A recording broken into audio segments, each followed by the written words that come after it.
Welcome to the Infinite Women podcast. I'm your host, Allison Tyra, and today I'm joined by Grace Beattie, creator and producer of Wicked Women, the podcast. So, Grace, what makes a woman wicked? It's a great question.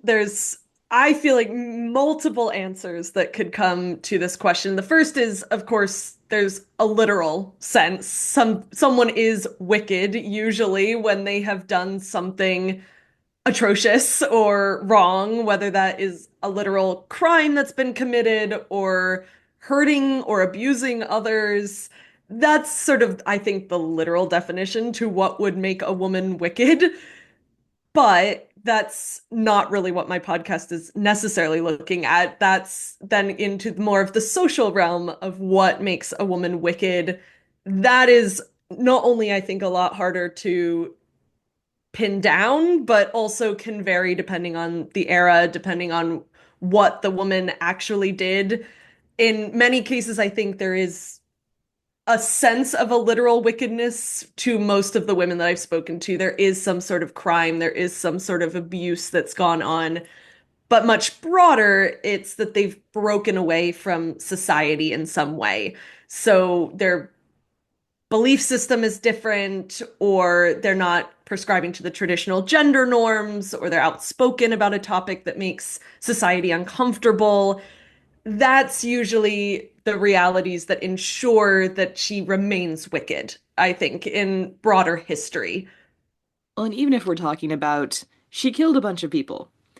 On a previous, it actually ended up being a double episode because there's so much Tudor drama.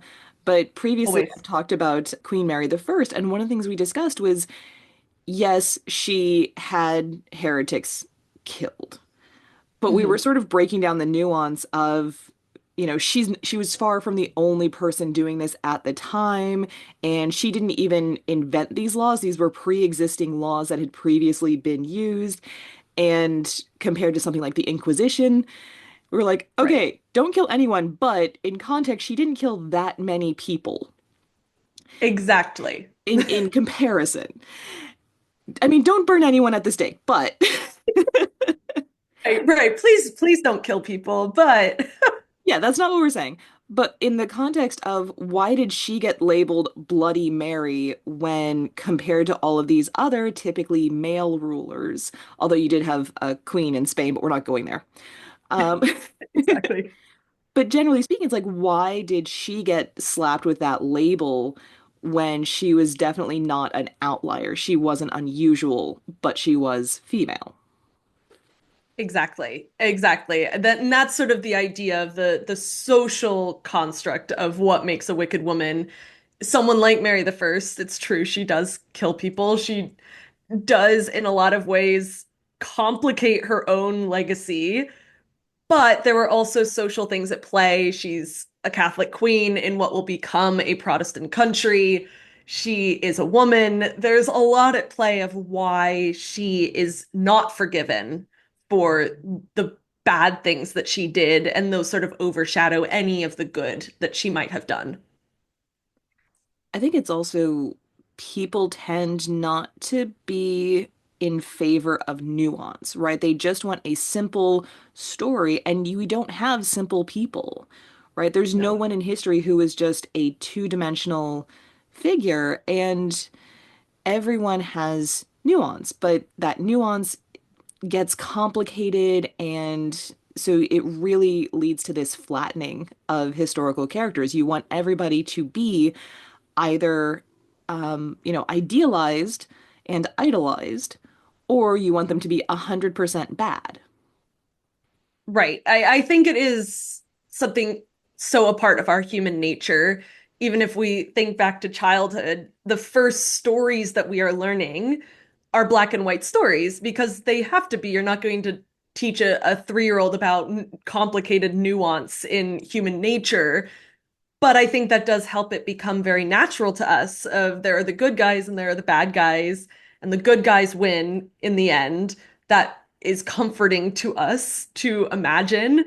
And I think there's a part of that childlike aspect that comes into adulthood that we want the comforting idea that someone is just bad, someone else is good. The good people can have nuance. The good people can be a little more complicated. But if you're bad, I think it's comforting to people because they don't want to think that they are possibly within the realm that they could do things like this. And so telling a story of someone who is just a two-dimensional evil villain, I think also makes us feel better because, oh, thank God, at least we can't be that then because we aren't horrible people. And I think it can make people uncomfortable and scared to think that someone who seemingly was good at a different time or was normal could be capable of something wicked. It's also important to remember, though, that there are biases, whether they're unconscious or whether they are deliberate, because someone has something to gain. So, like you were saying, Mary was a Catholic persecuting Protestants, and then Elizabeth, her sister, comes in and she's a Protestant queen. So, there is very much a political motivation for Protestants to depict the Catholic former queen in this way. But similarly, it could be business reasons. Coco Chanel was a Nazi, but obviously Mhm. the Chanel brand, which brings in a lot of money over the subsequent decades and continues to do so today, doesn't like it when people remind everyone that Chanel was a Nazi, which is why I like to point it out Yeah. every chance I get. Exactly. Yeah. I do that for a lot of the sort of celebrated women too myself. There's conversation about, Anne Boleyn or Elizabeth the First or whoever, and I'm the one in the back being like, yeah, but they also did bad things, don't forget. Like they're not entirely great. Like let's remember, but see, we can do that when overarchingly in a societal sense, we agree that that person is fundamentally good. So then it's like, okay, we can remember they were complicated. They maybe were making decisions that we wouldn't agree with. So why are some people seen that way and then why are some not? I think is a big question that I was asking myself as a historian that would ultimately lead into the podcast and its themes of wicked women in history. So let's talk about how this is done, whether we're talking about idealizing or whether we're talking about tearing them down. What are the mechanics of smearing a woman's reputation, either in real time while she's alive or in terms of her legacy after she's dead? Once again, I think it so depends on the era, but also what's happening around the woman at the time.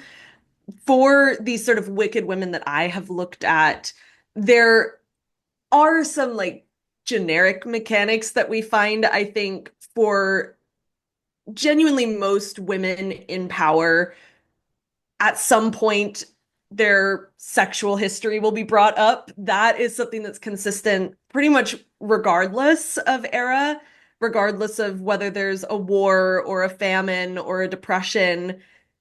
At some point, if it is decided that this is a bad person, the stories will abound about affairs, about incest, about lesbianism, sadism, promiscuity, pretty much anything you could imagine will be labeled or leveled at a woman. And sometimes it has nothing to do with power either. I mean, it's very common, I think, even more common if the woman does hold a semblance of power and influence. But even the women that I researched that had no power whatsoever, there's still an undercurrent of sexual promiscuity at play. What kind of promiscuity usually depends on the era. From there, the other things that are labeled or leveled at women, I think, come down to era and what is happening. I think there is usually an emphasis if the woman for sure holds position of power, there is some emphasis that she got there unnaturally. So she murdered people to get there. Poisoning is a favorite insult to women in power, or she slept her way to the top. She somehow used magic or demonic powers. She manipulated. She was unnaturally ambitious. She lies. She cheats. That's very typical for a woman in power, is that she wasn't meant to be there and she has to do something absolutely crazy to get to the top. But also, in a time of religious upheaval, usually the greatest insult or accusation that will be leveled at a woman is somehow spiritually unnatural. So she is a witch, she's a hag, she's a heretic, she's a demon, she's a fanatic. Usually, once again, the version, whether witch, heretic, demon, will depend on the era and sort of what the religious terminology is at the time. But usually, if there's a woman present with some influence during religious upheaval, that will be an emphasis. In times of war, it's very often emphasizing how foreign she is to the country in which she lives. So she's a traitor of some kind. We see this a lot in the story that I did at the very first season with Alexandra Romanov, the last Tsarina of Russia. She was called the German woman, or, I mean, more in an inappropriate fashion, the German bitch. That was what everyone in Russia emphasized, is that she's not Russian, she's German, and we're fighting Germany. So she must be passing secrets to the Germans. She must be somehow going against the country that she is married into. But she grew up in England for a lot of her life, going and visiting her grandmother. She spoke English fluently. But during the war, that's conveniently forgotten. All that is emphasized is that she is German. And this happens a lot during war, an emphasis that usually the wife of the man in charge is not from this country. And so she is actively doing something to undermine the country that she is now living in. And so things like that, religious upheaval, war, that will influence the way in which a woman's reputation is smeared. But even in tandem with that, you're still going to see an emphasis on sexual promiscuity also. That is usually just a universal thread. And whatever it is, what it really seems to emphasize, regardless of the specifics, is that this woman is unnatural. This woman is ultimately doing something that is not okay in a societal standard. If anything, she's actively doing things to destroy the societal norm. And then it comes down to, the minute details of what she's actually doing or what they are saying she is doing. Because obviously, tomato, tomato depends. Sometimes they say she's doing something, and we now know in hindsight that that was something that she was not doing. But I think it's definitely, you see some consistencies. In other cases, it really depends on what's happening at the time. I think there's also a horrible yet brilliant aspect of women in power by virtue of being ambitious, like of seeking power or even just holding power, that is inherently unfeminine. And I think that's what it comes down to is anything that is considered unfeminine in a very Yeah. narrowly defined sense, that is what they're Yeah. attacked for. And we even saw this in the 2024 US elections, where Yeah. another woman, another female politician, criticized Kamala Harris, first off, for not being a biological mother. And Yeah. then the way she framed it was, I have my children to keep me humble. She doesn't have anyone keeping her humble. So first and foremost, there's that underlying current of, well, she doesn't have her own kid. She's not really a mom. But Mhm. then I love that Doug Emhoff, Harris's husband, came back with a comment about how we don't need women to be humble. And Mhm. that's really what it comes down to is how dare a woman even seek this power in the first place? How dare she be power hungry, greedy, whatever you want to call it? most definitely. And I think children and sort of the maternal role is also used a lot as a way of villainizing a woman. And sometimes the ironic part is it's a damned if you do, damned if you don't thing that you'll find it in both directions. In some cases, for someone like Mary the First, for example, who struggles to get pregnant, does not have a child, there's sort of this undertone in later histories of somehow that was a failure of hers, that she didn't have children. And that was another part of it being unnatural, is that she didn't succeed in this way.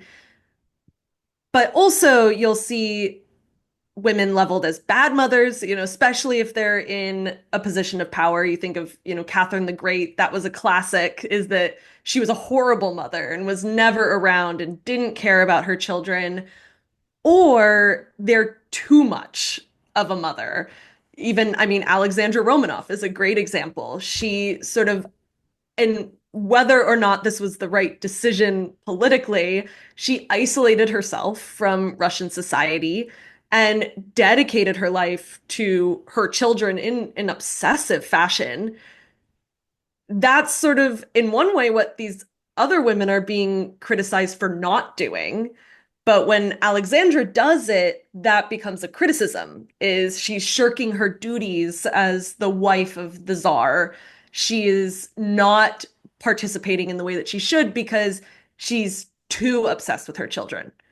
So it's an interesting thing that it's in both ways. It's become a way of labeling a woman as unnatural and bad.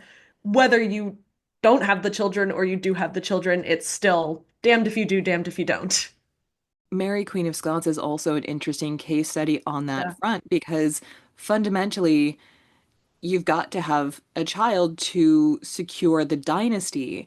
But if you're a queen regnant ruling in your own right, even or perhaps particularly a male baby rather than like an Mm, adult male as an alternative is very tempting to anybody who wants to overthrow you because, all you have to do is grab the baby and be like, cool, I'm in charge now. Like it might be yep. slightly more complicated than that, but not really. But what's interesting is something I've found with both queens and activists is Mm, women who are doing this on behalf of someone else are seen as being more acceptable, I think in part because it's seen as temporary for the queen side. yeah. But there's even been research showing that women actually are better at negotiating than men when they're negotiating on someone else's behalf, but not if we're fighting for ourselves. So it's very much, and even women who weren't mothers, so like Elizabeth, cast Mm, herself as like the mother of the nation. So they're very much using this maternal imagery, which we go more into on an episode I have with Ellie Whitaker on queenly image. mm, But using that maternal aspect to present themselves in a way where, yes, I'm in power, but it's okay because I'm a mom, and it's socially acceptable for moms to be doing this. And it's only temporary anyway, because eventually my son will grow up and it'll be fine. yeah.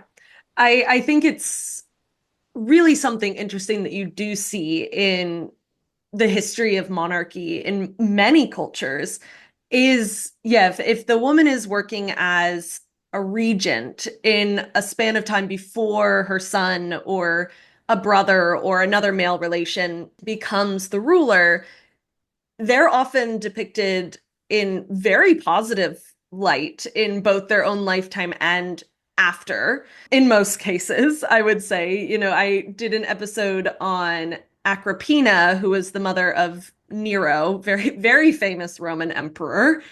And it's fascinating with her because she doesn't at any point try to wrest control for herself. It is always for a brother or a husband or a son. But something that I think is so interesting is that when her son becomes emperor, one of the historians, which of course he's writing many years after her death, many years after her story, but he says Agrippina, this is the quote from Tacitus. It says Agrippina could tolerate giving her son the empire, but not him being emperor. And so it's this idea that ironically, they're skewing it that actually she wants all the power for herself. She just can't actually do it. So she's going to use her son as sort of a protection so that she can be the real power behind the throne. But once he has the throne, she really just wants it for herself. So it's not always the case where the woman is seen as this sort of paragon of virtue holding the throne for a male relative. Sometimes, once again, that is the thing that makes her wicked. So it's never a cookie cutter shape for every person. Sometimes one thing that is the celebration of a woman in one historical narrative is the damnation of a historical woman in a different narrative. It just depends on the moment in reality. Well, I think what is contributing there is this idea that she's not giving up power. And we saw the same thing with Catherine the Great in Russia. We saw it with Empress Mhm. Cixi in China. Yeah. And one of the things I find interesting about Agrippina is the fact that her story is only told by male Roman historians, which makes me think of Cleopatra. So, as we were talking about earlier, that presentation of a woman as the other, whether that's xenophobia, whether it's all of the isms, racism, sexism, queerphobia, all of those things, anything where you can present her as not like us is a quick and easy path to wickedness. Oh, yeah. And Oh, so we saw yes. that with the Roman historians also doing that, putting that lens on Cleopatra, but Empress Cixi also had that with I think his name was Backhouse, but this guy who just straight up made up all of these like rumors and slanders and even wrote a book um Yep. depicting her just as a like horrible person. And this was like the only English language source available about her for a very long time, and nobody really fact checked it because by the time the newspaper realized that their source was just making stuff up, it was sort of too late. Like they'd already published all of this stuff. And so going back to those Classic. reasons that people have for their own gain to make stuff up about women or not correct the record. But I think what it comes down to is that whole not handing back power, but also who is telling your story and what are their biases again. Most definitely. And I think for the majority of human history, women's stories have been in the possession of men. The men who were able to write the stories, the men who were able to publish the stories, the men who were the storytellers.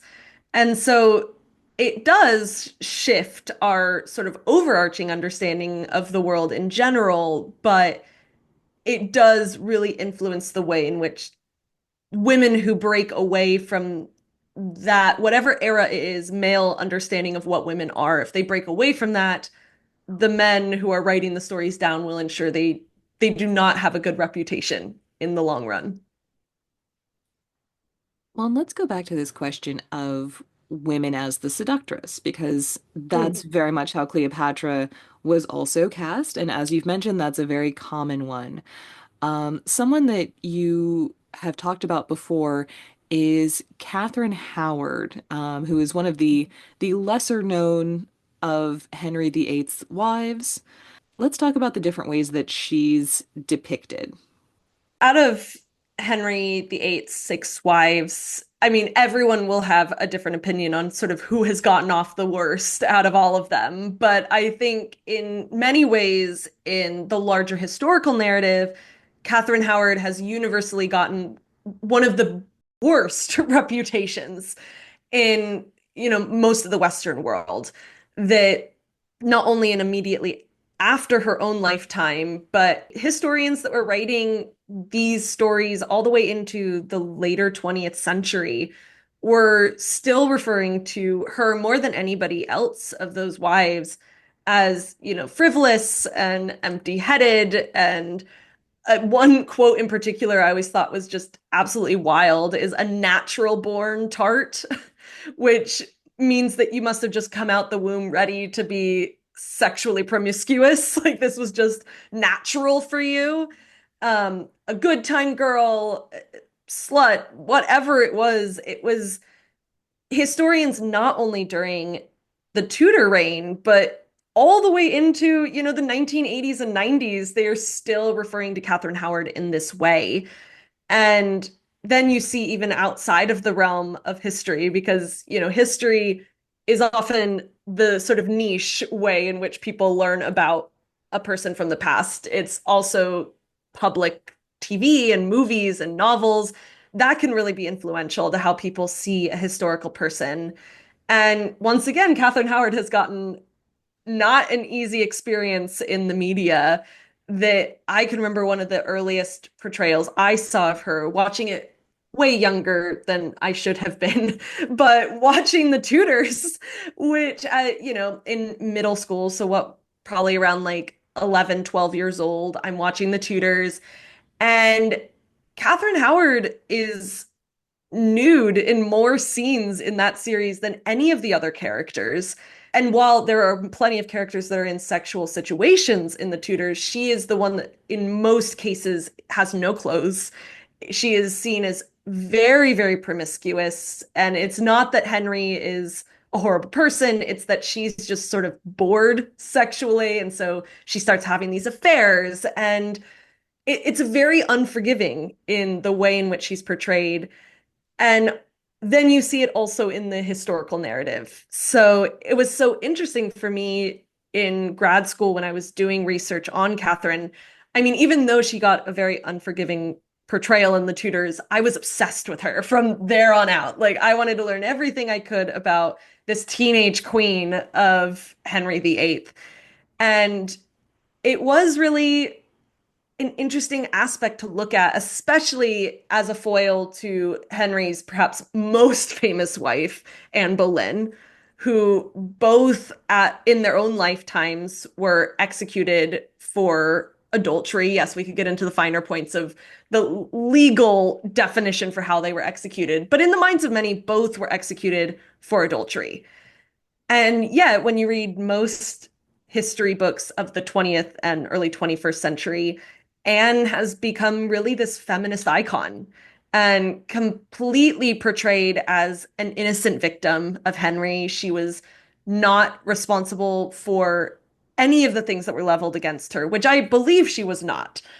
But it was interesting to see this individual completely flipped on its head from the earlier eras of how Anne Boleyn was portrayed as a witch, as that manipulator, as a temptress.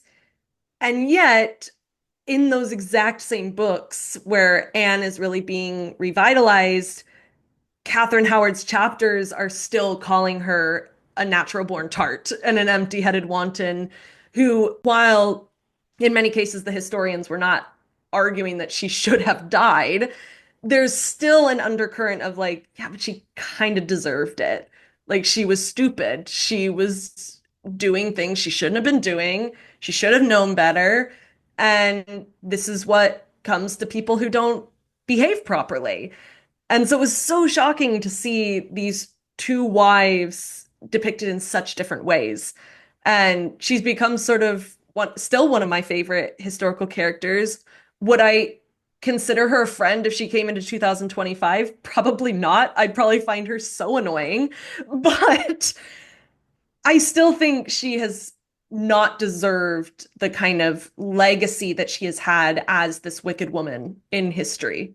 And something else that is very frustrating, first off, on the Tudors, he was definitely not still hot by the time Kitty Howard came around. Oh God, Let's no, be he was honest about that. horrifying. Yeah. No, So, and I can't imagine he sexually satisfied any of his wives, if we're being honest. no, I don't Um, think so.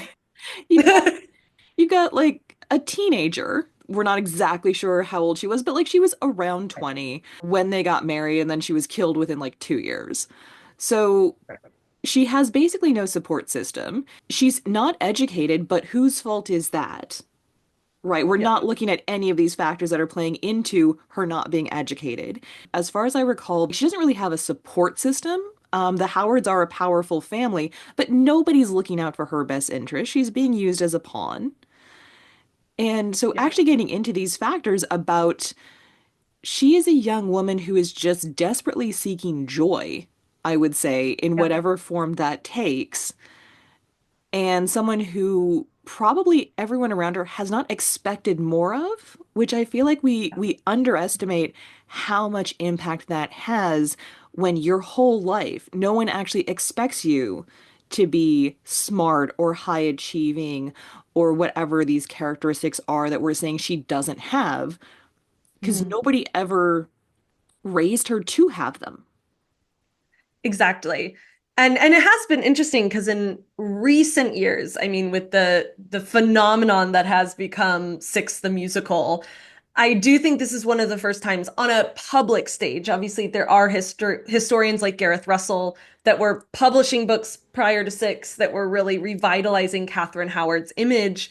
But Six was the first one where people who would never dream of picking up a history book were learning about these wives. And she is portrayed very, very differently as, yes, still a girl who like wants to have fun, but a girl who is abused, who gets far too deep into something she doesn't understand, she isn't prepared for. It is, I think, the biggest like 180 song in that show, that it starts really funny and really joyful, and then by the end, like audience members don't even clap because they don't know what to do with the like trauma that they just watched happen in this one song. But it's also could be argued that you're still emphasizing her sexual life more than anything else. That whether the argument is that she was a victim of sexual violence, she was sleeping around of her own accord, she was a bad person, she was a good person, whatever the argument, it still often seems that the emphasis is on her sexual life and has she had sex with this man or not, what does that mean for her? It's just interesting that it still feels like something we can't break away from in Catherine's life, where when people look at Anne Boleyn, very rarely is it talking any longer about her sexual life. And sometimes it is, but it's more talking about her education and her intelligence and her religious beliefs, and the sexual side is sort of in the shadows. And that's not the case for Catherine Howard. And granted, she didn't live as long. She didn't have as much influence as Anne Boleyn did at the court of Henry VIII.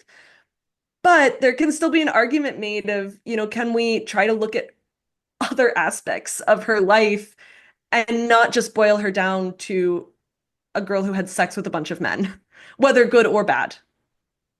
Oh, I'm sure it was bad sex. Yeah. Exactly. And for most of them, for sure. I think, yeah, especially Henry VIII, God bless him. The Tudors, Jonathan Rhys Meyers, in the most sort of roundabout, unintentional way, I think helped damn Catherine Howard's image. Because the idea that a young woman would have a spouse like Jonathan Rhys Meyers, as sexy as he was by that season of The Tudors, and then go, yeah, but I'd still rather go sleep with this other guy. You're like, what are you doing? Like, it doesn't help that he wasn't being portrayed as disgustingly as he actually would have been at that point. Also, there's no way he ever made a woman come. That's all I'm saying. There's no way that King Henry VIII was concerned with a woman's pleasure. This is just not, No, no. it's famously in the records. I mean, it was, I will say, one of the best of the many, of course, badass moments that Anne Boleyn would have had. But it was her telling people that he couldn't satisfy her, and that being told to Cromwell. It's at the trial of Anne Boleyn's brother, George, that he says, your wife has claimed that you said this thing that we're not going to say out loud about Henry. Can you read this?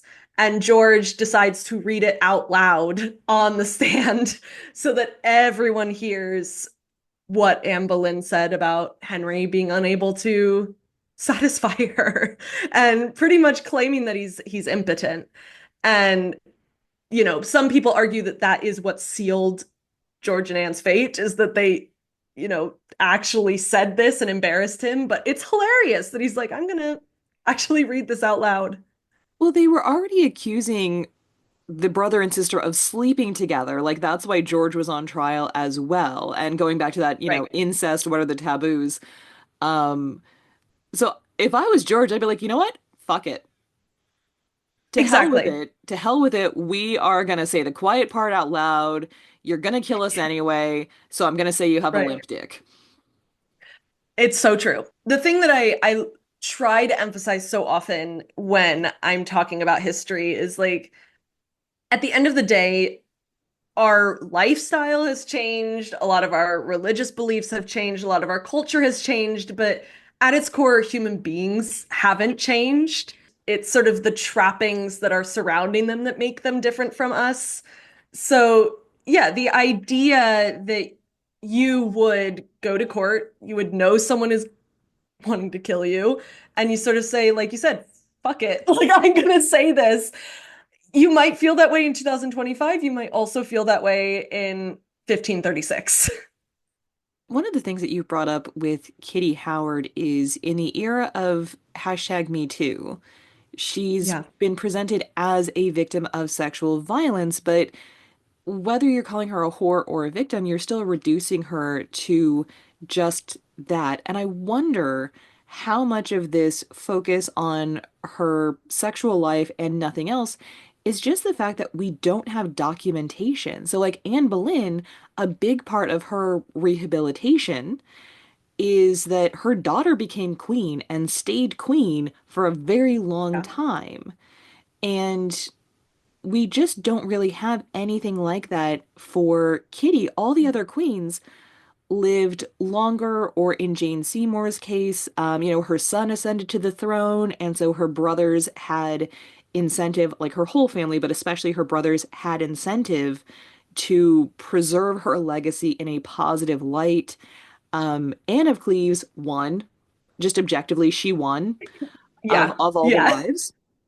Absolutely. But yeah, Catherine of Aragon, Catherine Parr both lived for a very long time. That they have their own writings, I believe. So Yeah. I do wonder how much of this is only presenting her as a sexual object, whether that's a victim or a whore, is because that's really all we know about her because nobody bothered to save her legacy. Nobody bothered to write anything else about her.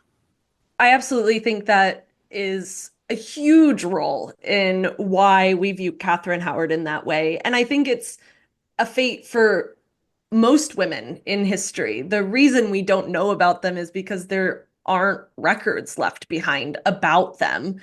And in some cases, the only records that we have are instances of them getting in trouble. They've committed a crime. They have to go to court. They've been murdered. They've been executed. There's at times that is literally the only snapshot we have of a woman's life. And if it is something like a court case in both Catherine Howard's lifetime and later generations of women, the media sensation that follows after is very typically going to paint this woman in a negative light. And so not only the court is a snapshot of that woman's life, but then the media storm that comes after will also really shift whatever might have still existed about her and twisted it into whatever the public wanted to learn at that time or the moral tale that was needed at that time. And so even if there were people who obviously there were people who knew Catherine Howard and knew the real person that she was, those weren't the people that anybody wanted to hear from in the wake of her downfall. And Henry VIII, if there's anything to say for him, he was great at erasing people that he didn't want to talk about anymore. And so, we don't have personal testimony about people who actually liked Catherine Howard. We have the negative side of her life. We don't even have a real portrait of what she looked like. There is so much of a gap in her own experience, her own existence, that then just gets compounded by the fact that she did things that, for much of Western civilization, was seen as very, very inappropriate for a woman to do.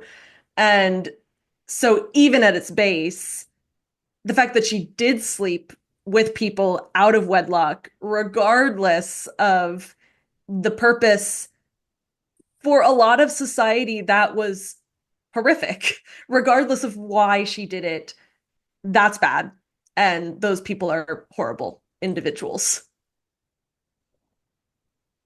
I would also find it really interesting if someone presented the theory of if Henry's impotent, which thank you, Anne Boleyn, we have that officially on record.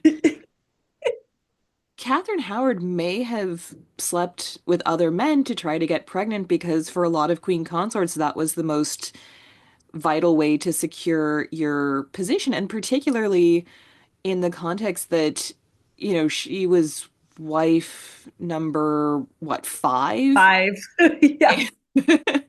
And he's only got Mary, Elizabeth, and his son Edward, who died young, like after Henry, but I don't know if he was the most robust child, shall we say. So I would love it if somebody presented the theory of, well, maybe she was sleeping around to try to get pregnant because she's seen him kill or had die previous wives. The Yeah. succession is tenuous, and this Mhm. is how I can protect myself politically. But Yeah. nobody's saying And that. Nobody's suggesting that. no. And what is also often forgotten is that even if she didn't have the kind of formal education that Anne Boleyn and Catherine of Aragon would have had, and even Jane Seymour, she was a product of her time. She was somebody that was born into a wealthy, influential family. There is no question that she knew part of the reason Henry wanted to marry her is because she was young and presumably fertile. And so also the pressure is not, she couldn't have been oblivious to that. She couldn't have been thinking the only reason he wanted to marry her was because he thought she was pretty. Like she knew how society functioned at that time period. And there was even then the concept of an heir and a spare. Edward was the only one. And so there's this expectation that that is the role she's going to fill, is to have more sons in case Edward doesn't survive. And that pressure is unimaginable, I think, in most cases of female queens, there is, yeah, the horrific pressure and stress to have children. But on top of it, you're married to a man who has killed before because a woman didn't give him a child or the child of the right gender. So the level of paranoia would have been even higher, I think, for somebody like Catherine Howard. And it is an interesting thought that, was she hoping that this would be the end result, is that she would get pregnant, she could pass it off as Henry's, she could convince him that he was not impotent, that he had been able to get her pregnant. And it is an interesting theory. There's also the theory that Catherine Howard and Thomas Culpeper never consummated their relationship. They never had sex. And it is something we can never prove one way or the other, but both denied up until their death that they had done anything physical other than lie on the bed together and kiss. There, of course, are arguments of like, oh, come on, like, did you really? But what's interesting is that at this time period, even for somebody who might not have been as religious as someone like Mary the First, there was still no doubt that there is an afterlife. And Catherine Howard took communion before her death and denied having sex with Thomas Culpeper. And in the belief system of that time, if she had said that and it had been a lie, that would have been automatic damnation and not salvation. And so there is also an argument that she was telling the truth up until the end, that she did have sex with men before her marriage to Henry, but Thomas Culpeper was more of an emotional affair rather than an actual physical one, which is an interesting thought also. And also at that point, what does she have to lose? Like, what would be her motivation Right. for continuing to lie at that point? Exactly. And Thomas Culpeper also. And he even said in his testimony he would have given the opportunity, but he didn't, which I find the most baffling thing to say if you weren't telling the truth. Of like, yeah, I would have slept with the queen, but I actually didn't. It's like, wait, then just say that you did. Like the idea that it's like, yeah, if I had gotten an opportunity, absolutely, I would have done it. Like the fact that he said that is also very interesting. At that rate, just say you did it. Look, I love the women, obviously, but I feel like the guys are really stealing the show at these trials. Sure. Well, Catherine Howard didn't have a trial. She didn't get to take to the stand. She was given well, according to some, she was given the opportunity. She said no. But it definitely, yeah, was the men sort of taking the moment to be like, you know what? Screw you. Like I'm gonna say it. And Anne Boleyn said her things too, but there's also the question of did she think if she had done what George did by saying this idea of Henry VIII being impotent on the stand, would that ultimately destroy her daughter Elizabeth in the process? And so maybe there was a larger purpose to her not saying it, where George at that rate was like, I'm going to die anyways. I have nothing to do with Elizabeth. Like, I'll just say it. Why not? It's, we can never know, which I think is what makes history so endlessly fascinating, is we half of the things we don't know for certain, but we can start to question and assume and use our imagination to come up with some of the reasons in our own minds, at least. Well, and I think we're getting back to that question of is there just not the documentation? Because if Kitty Howard never got to tell her own story in any way, then yeah, it's not surprising that, like we were saying earlier, people get flattened. It's like, well, yeah, they get flattened, especially if you only know one thing about her, basically. Yeah, exactly. And I also find it interesting that I feel like with the Six Wives and everything, we see a lot of women getting blamed for men's actions or failings. And Yeah. so the fact that he went through six wives and they all were somehow to blame for the lack of a strong heir. Yeah. And it gets to that point where it's like, okay, just statistically, I feel like it is perhaps not the women. Yeah, maybe it's a you problem. And so even going back to you've talked about like biblical figures. And Yeah. so in the Bible, there's this interesting juxtaposition if we look at Jezebel, who you've talked about, because, obviously she's held up, like her name has literally become synonymous with Yeah. whore. And when we're talking about blaming women for men's actions, literally the Bible says that like, oh, Ahab did these awful things, but Jezebel made him do it. And you kind of see this in like Macbeth as well, like with Lady Macbeth, Yeah. like the idea of the wife like whispering in his ear. Um, Hmm. but in a biblical context, I find it interesting how we portray Jezebel compared to Judith, who essentially seduced I believe it was Assyrian general Holofernes, and then beheaded him in his sleep. Good for her.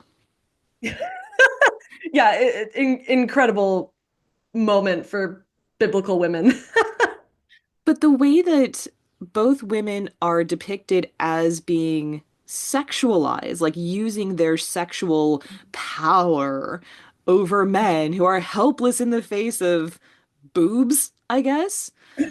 Yes. And yet they're in charge. Okay. Classic. But the way that, because Jezebel is on the wrong side, quote unquote, and Judith is on the right side, one is heroified and the other is villainized. Yeah, I think that is something that is seen a lot in history is that if unanimously or not unanimously, but sort of historically, it's decided that the side or the group that this woman prescribes to or the ideology that she prescribes to is wrong, everything that she does within that context is horrible. It is bad. It is evil. If it's decided the other way, even if the woman is doing seemingly the exact same things, it will be portrayed as good. Perhaps a little like, whoa, this is weird. This is a little unnatural, but she won for us. She did this thing for us, so we should celebrate her within that context. Maybe don't all do it, women, but we can celebrate this one for being an anomaly, which it is so fascinating. And I think biblically it comes up a lot. There are, some biblical women that break away from the standards of their time. Even if you think of Mary, the mother of Jesus, I mean, if you look at that just without the context of Jesus, the concept, if we can for a moment, but what the core of the beginning of the story is saying is that her entire village believes Mary went and slept with someone out of wedlock, which is a stoning offense. It's worthy of execution. That is so celebrated within Christianity because, in our mind, that's actually not what happened. She didn't do that. She wasn't promiscuous, but also it produced the savior of the world.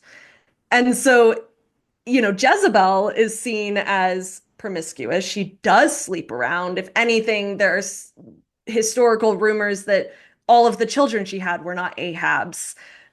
But it's because in the end we believe that her side lost and that the purpose of what she was fighting for was wrong. The gods that she was fighting for were wrong versus the rules that Mary, the mother of Jesus, was breaking for her God was right. And so it's also, I mean, anytime you get religion mixed in, it gets even more complicated because it comes down to also which religion sort of won out in the end. That, within the biblical narrative of both Christianity and Judaism, where Jezebel features, her religion lost. And therefore, there can be no redeeming qualities to her or for Judith, her religion won. And so the actions that she did that broke the gender norms, that broke the standards of the time, were ultimately for a good cause because that religion was ultimately meant to win in the long run. And if it meant that some women had to do some things that were bad or weren't expected, it's okay because it was towards this bigger purpose of this religion or this God winning out over everybody else. And it makes for a great painting. Oh yeah. I mean, the painting of Judith is such a great picture. It is such a perfect moment of capturing female rage and it's not hypersexualized also, at least in some ways that biblical women are often portrayed. It's actually really fascinating to look at Artemisia Gentileschi's version because when you're saying like, oh, it's this perfect image of female rage, there are some by male painters where she's kind of like cringing away, like almost looking kind of squeamish about it. And Mm. Artemisia is just like, nope. Yep. She's going for it. She's enjoying it. Like, She is which is righteous and also crazy. she is wrathful. Yeah. Which I think that in itself could make some people uncomfortable. That it's like, I think that could play into the portrayal of Judith of, the fact that she killed is not what is necessarily coined as wicked because she was doing it for a different cause. But if she is somehow seen as enjoying the act of killing, that's where it starts to get into, oh, she's not doing this because God commanded her to, or because she was so distraught. And so therefore she has to sort of, yeah, slink away from it. She's horrified by what she's doing. If you're portraying her as enjoying it, that is also going to cross a line, I think, for a lot of different eras in history of women who seemingly enjoy violence. I mean, people who enjoy violence are uncomfortable, but the idea of a woman possibly enjoying vengeance or enjoying violence in some way is so incomprehensible for a lot of societies throughout human history. And it is interesting to see that in the way that someone like Judith is portrayed, or within, I mean, my podcast in general, I have at this point gotten into a few stories about different women who were serial killers or did murder people. And watching the media portrayal, having to emphasize that either this woman was manipulated by somebody else, and that's why she ultimately killed, or she is somehow demonic, unnatural being who there can't possibly be a woman, another woman out there who would do something like this. This is an anomaly. Those are typically the two versions. And, Judith sort of falls within that idea of she didn't want to really do it. She just sort of had to do it, but she didn't enjoy it in most of the portrayals. It's interesting that you're talking about either she was kind of pushed into it or she is just completely an evil person with no nuance in between. Because again, we're getting into that flattening issue, but also both of those states remove a woman's agency, I would say. Yeah. And there is a third category of righteous violence Hmm. that we often seen men depicted as, but rarely, like you might see a Joan of Arc, which is okay because God told her to do it. And also she is always depicted as very virginal. Like, Hmm. she is again on the righteous side. But Yeah. women's righteous anger and violence, I feel like, is often discounted, but is hopefully becoming more acceptable.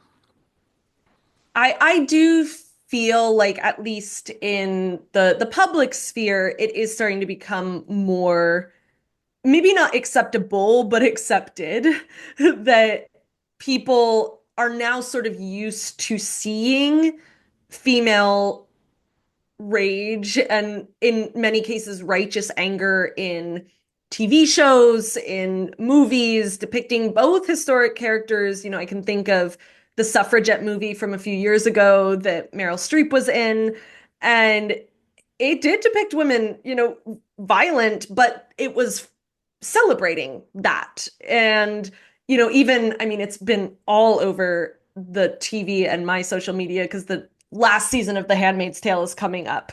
And that is, I mean, all about this righteous violence and righteous rage and vengeance towards this system, all represented in the main character, June, who is a female.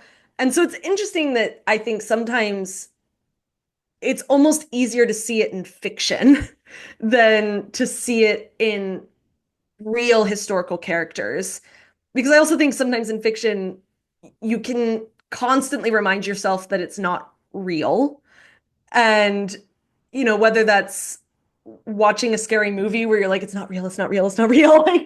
We do that too when characters break a mold. It's like, okay, that might make me a little uncomfy, but like this isn't going to be my next door neighbor.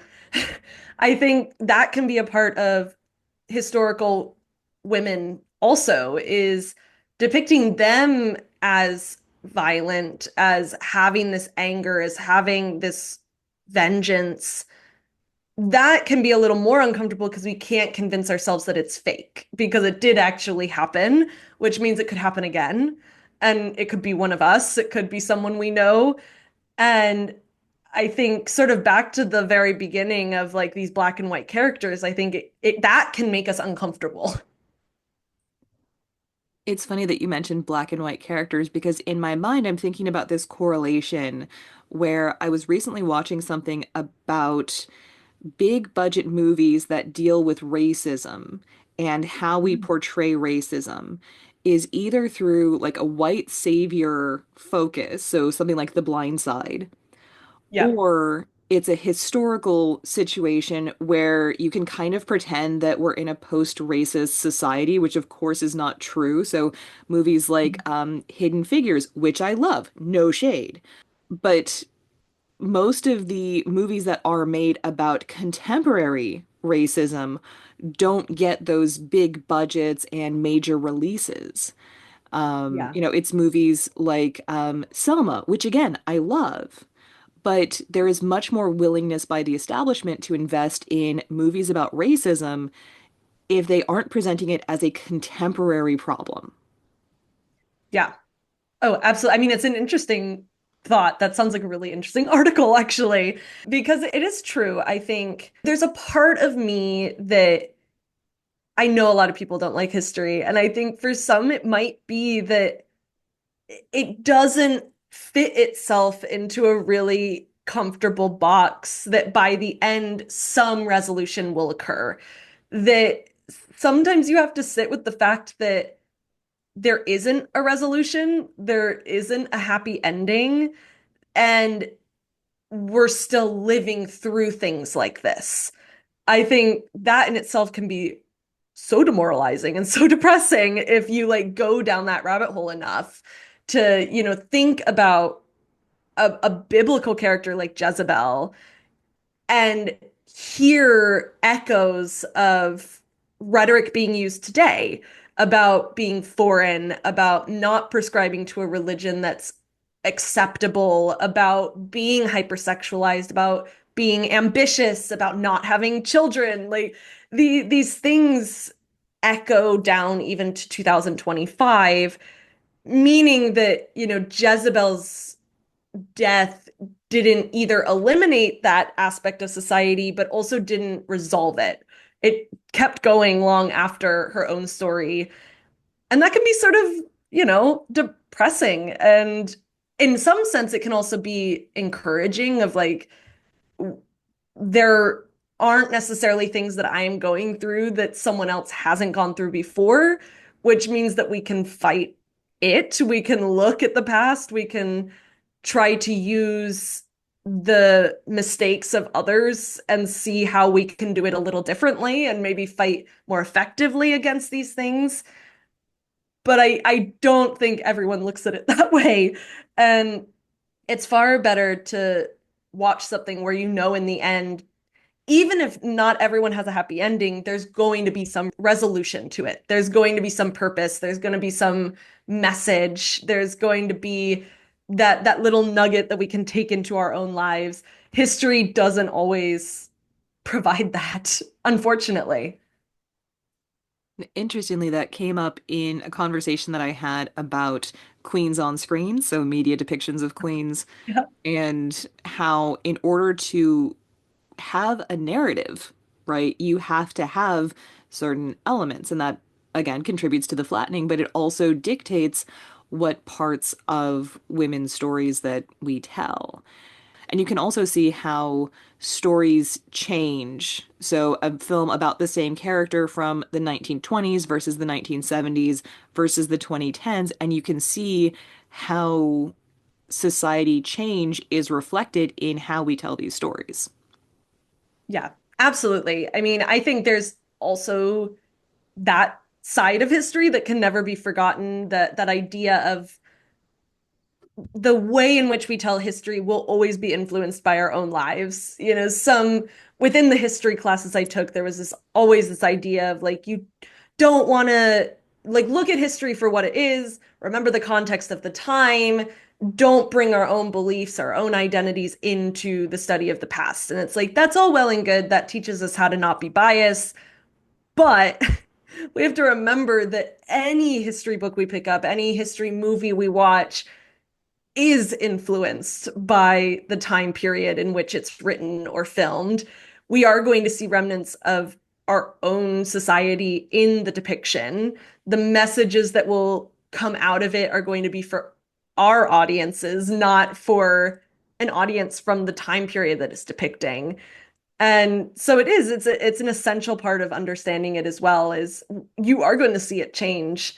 Every generation is going to have a different version of all of these women and all men too from history. I mean, you can think of men that were revered for most of their afterlives and only now are starting to be like, they were a little problematic. Like, I don't know if we should celebrate them in the same way we have. Even in that way, things change, but it can also change in the other direction of women being depicted as more holistic human beings. And yes, flawed. I think that was also a part that I really wanted to emphasize in my podcast is at no point am I trying to say that these women were completely innocent in one way or the other. That, Mary the First was just a great old gal having fun in the castle and like completely destroyed by Protestant smear campaigns. Like, no, she did do things that were wrong.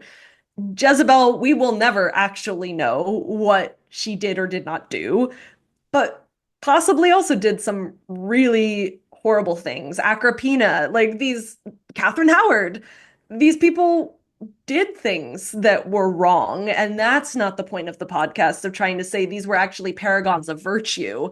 It's more about should they be condemned and defined by one aspect of their lives, or should we look at all aspects of it and celebrate the good and condemn the bad? We can do both, I think. I think we can do both. I just want to come back to that question of female rage and female violence. And I think it ties in with what we were saying earlier about women are allowed to fight for others, but it's frowned upon when we do it for ourselves. Like, I think this is part of why suffragists were so vilified, because they were seen as fighting for themselves.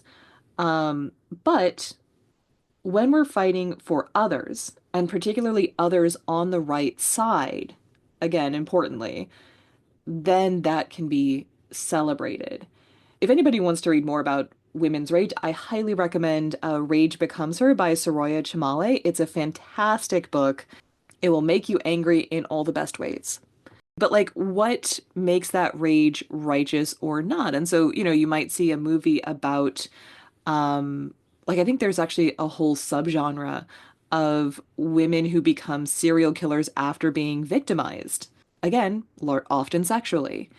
Mhm. And that's an interesting topic in and of itself. But what constitutes righteous? And I think it comes down to, does whoever is telling your story agree with your motivation? And that makes the difference.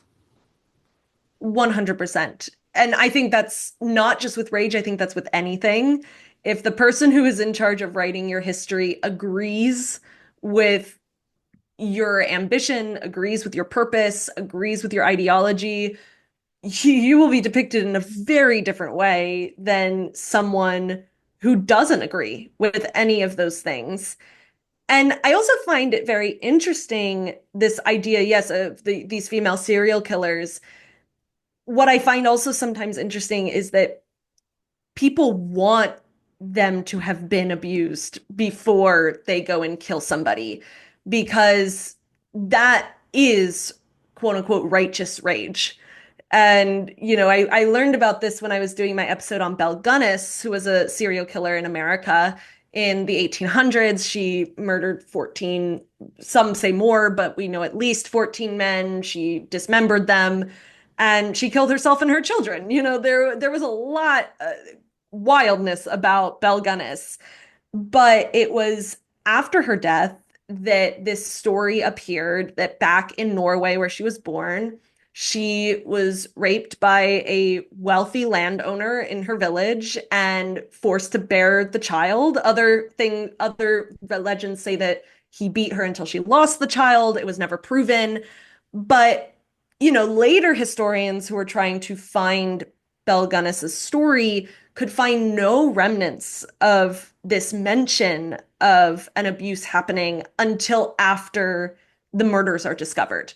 And people were saying within the media portrayals of like, oh, that's why she hated men so much. She had just this anger at what happened to her. And so she wants other men to pay for this pain. And that might have been true. And that completely might have been the case.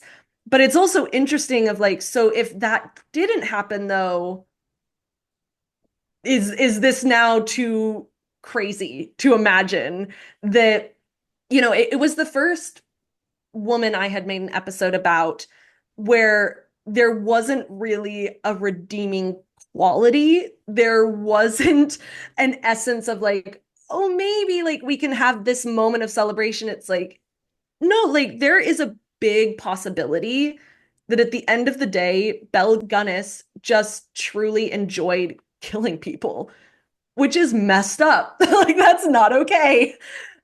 But it's also an interesting argument of, why does she have to be victimized first to make this the next step for her? Like, why can't we sit in the sort of comfort that there also might be women who are wicked, but it still doesn't make them two-dimensional, but they don't have to be victims to become wicked afterwards.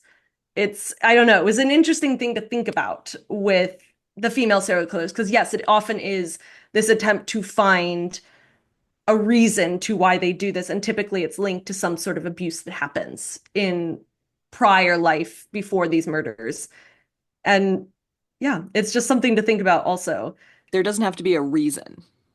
Right. There doesn't have to be a reason. There doesn't have to be a reason to anything, which makes also people very uncomfortable. It makes me uncomfortable. I mean, I hate feeling that there's not a reason to something, but that could actually be the case in some of these stories. Like, I should say there doesn't have to be a good, like, there's always a reason, but the reason could be they just like killing people. And Yeah. why is that completely fine to talk about when it's a male serial killer, but not a female serial killer? Again, we are not being like, oh, yeah, girl power, go kill a bunch of people. That's not what we're Yeah. saying. No. No. But that No. juxtaposition between male serial killers get like love letters in jail and Netflix series made about them, Yep. and yet you have to have some sort of horrible violation to justify a woman doing the same thing.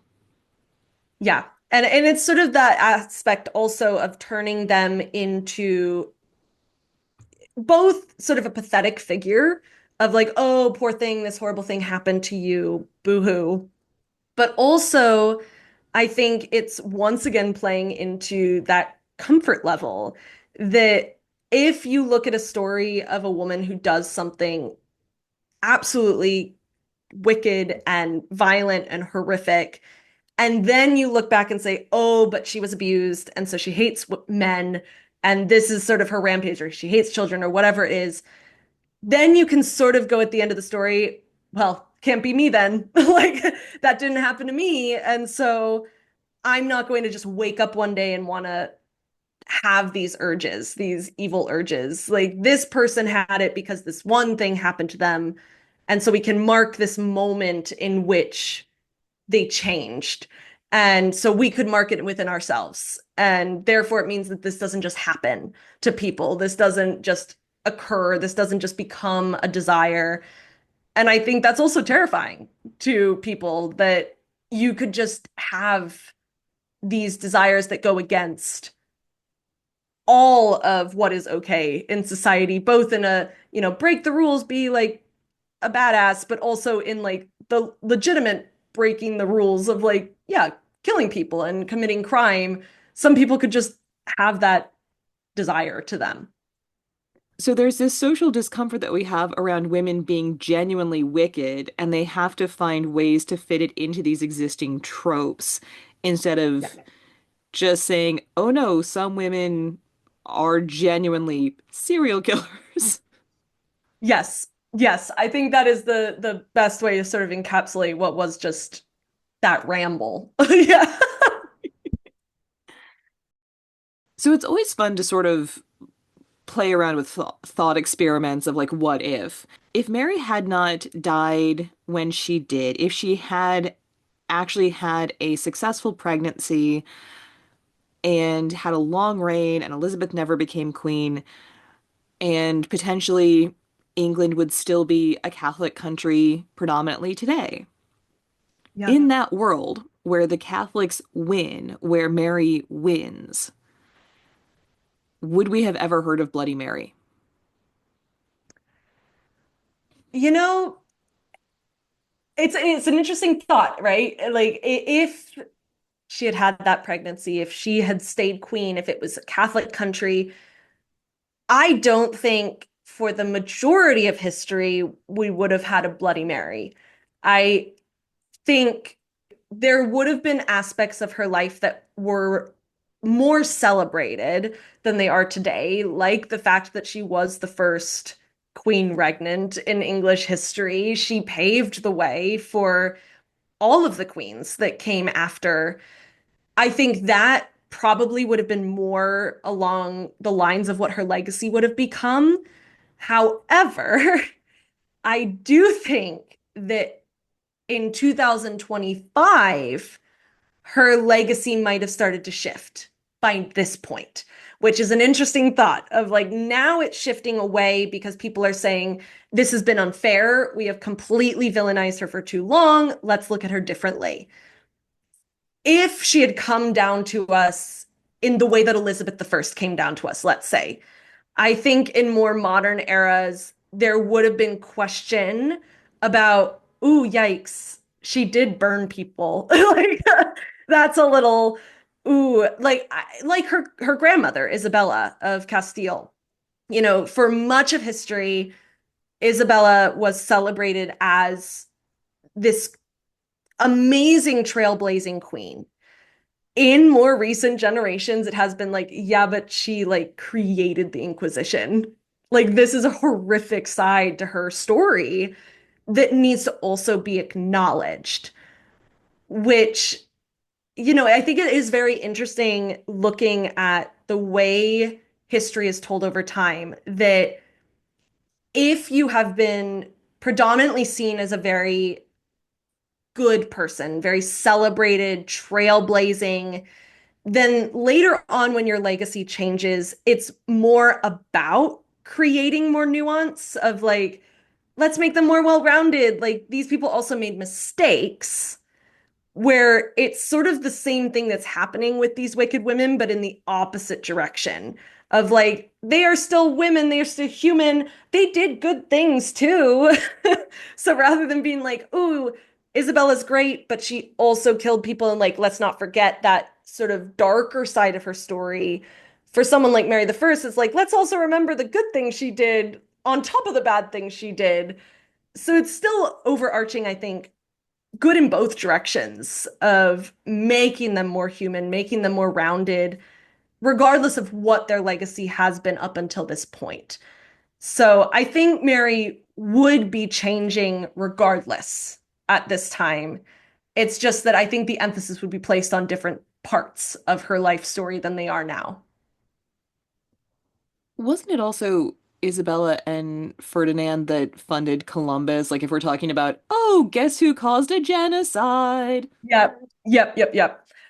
That was also a part of their story. I think for a long time they were forgiven for that in ways that it's like, oh, you know, they weren't doing it. They just put the money into it. I think that was an easier thing to sort of acknowledge without villainizing, where the Inquisition, there's no way to talk about that and say, oh, they didn't know. Like it's like, no, they did know. They were very aware of what was happening. They were writing the laws to ensure that that was what was happening. So once that started to become more of the topic, I think it became harder for apologists to come in and be like, oh, it wasn't really them. it's an interesting thing of like, yeah, colonization versus like burning people at the stake. You have different levels of being able to apologize for that person in inappropriate ways regardless. But I think it's a lot easier when it's like, oh, they were all the way over in Spain. They didn't know it was happening versus, oh, they were burning people outside their doors. They didn't know it was happening. It's an interesting thing of how it's argued for those two topics for sure. Now, what is it about this topic that made you say, I have to create a whole podcast about this? Yeah, I mean, it is a very sort of personal story. It starts with Mary the First, funny enough, all the way back to Bloody Mary. And I remember learning about her very young. I was in third grade, so however old you are in third grade for non-American listeners, I think that's like 8 years Like, old. yeah. Yeah, like 7, 8 years old. And I had a substitute teacher who, rather than teaching us math, wanted to teach us about ghost stories. And yeah, it's a horrific thing in hindsight that I'm like, oh my God, this man should have been fired. But it was through that I first learned the legend of Bloody Mary, the ghost in the mirror that appears. And I switched schools shortly after that, not for that reason, I'll clarify. And one of my teachers got me a novel by Carolyn Myers called Mary Bloody Mary. And I fell in love with this book and, reading about the character that I had learned in that ghost story that was so much more fleshed out. And, I was a child of divorce in this book. Mary is a child of divorce. There's this other woman. Like I started to just humanize her in such a way. And the more I learned about her sort of popular legacy, it was that she was this crazy, fanatical Catholic who burned Protestants. And that sort of set me from a very young age sort of down this path of like, but why? Like, it doesn't make sense. This doesn't make sense. And then when I was in high school or now in college, the 2016 presidential election occurred. But in the lead up to that, Donald Trump referred to Hillary Clinton as a nasty woman in one of their debates. And after that, it sort of took off in society. I felt like in America that all of a sudden you're seeing these books about like nasty women in history or bad girls in history. And there were mugs that said like bad girl or badass or whatever that was really resurging. And so I was like, oh, here it comes. Like, here's my moment. Bloody Mary, like, let's go.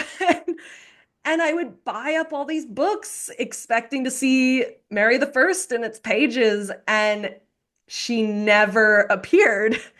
And that also sort of started me again on this path of like, well, okay, great, like great woman power to see these other women like Cleopatra and Catherine the Great and Anne Boleyn and Marie Antoinette being really like these feminist icons, but like why and not Mary the First? Why does Catherine the Great get sort of not even forgiven? It's more that it's just really not talked about the people that died under her reign, or Elizabeth the First. Why isn't it talked about the people that she killed? And Mary will forever have bloody placed before her name. And from that, it sort of was so many of my projects in college focused on this idea of like women and the stories we tell about them. And then when I went to my master's in London, I was in a public history master's, which is like museum studies. And rather than writing a thesis, we got to create a project. And I had a class where I learned how to make podcasts. And the first episode I ever did was on Alexander Romanoff. And for that one class, but I was like, what if I could create this into an entire project for my dissertation? And it was not going to just look at like, who are these women?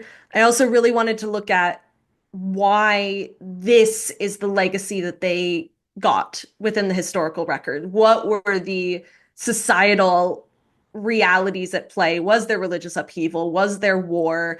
Did their side lose? You know, what created this overarching legacy? And then on top of it, why are they still seen primarily in this negative light, even in the 21st century, while so many of these other women that were seen in that way in other time periods are now really being held up as these examples for what we should achieve or what we should try to achieve as women. And from that dissertation, when it came to an end, I really thought nobody would want to participate. I wanted to get historians involved and talk to them about it because I was like, obviously, they know far more about any of these people than I do. In at least in that first season, it was like, I want them to have written books. Like, this is their thing. And the first two people I emailed was Helen Rappaport, who wrote some of the best, in my opinion, best books about the Romanovs that I still read on a regular sort of annual rotation, and Gareth Russell, who wrote a book about Catherine Howard. And I sent out these emails being like, I will never hear back from these famous historians. And I heard back from both of them saying that they wanted to talk to me. And from there, it was like, okay, people want to participate. I'm having fun. This is a great thing to learn about. It's something that I can take further. And so when the project came to an end, it was like, why not do another season?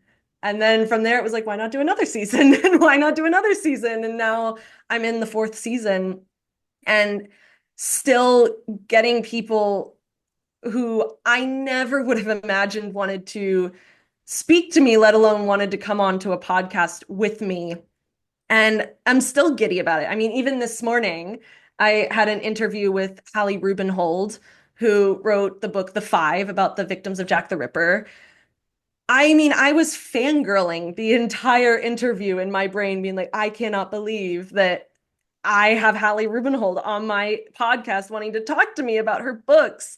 So, you know, that giddiness is something that I hope to continue for as long as possible. And, you know, not to be like so Academy Award about it of like, this is for me as a child, but there's a part of me that like every episode that I get to do, it's like, it's for that little girl who read Mary Bloody Mary and was like, that's not really fair. And I get to sort of now as an adult talk more deeply about this subject and hopefully make people think about it and think about how we represent these people and why we need them to be either a paragon, a virtue, or a villain. Why can't we have these very rounded characters? Because I find that almost it's more interesting. It's also, I think, more devastating. Like as I've gotten older and older, and I am still the child of divorce, I did have those things happen in my childhood, but I didn't become a Mary the First. You know, there's the devastation to it of like, how do you feel for these people of like, oh God, like you see these paths and see how they end up in the way that they do. Okay, to be fair, you didn't really have an opportunity to become Mary the True. First. Maybe I would have if I'd been queen, who will never know. But but it's about being it's so tragic that you see the wrong moves, the wrong decisions, but also you only feel for these people when you see all aspects of their story. That seeing Mary as this young child and feeling for her, wanting to defend her, makes where she ends up even more tragic in my view, because you know that she's still human when she's making these decisions.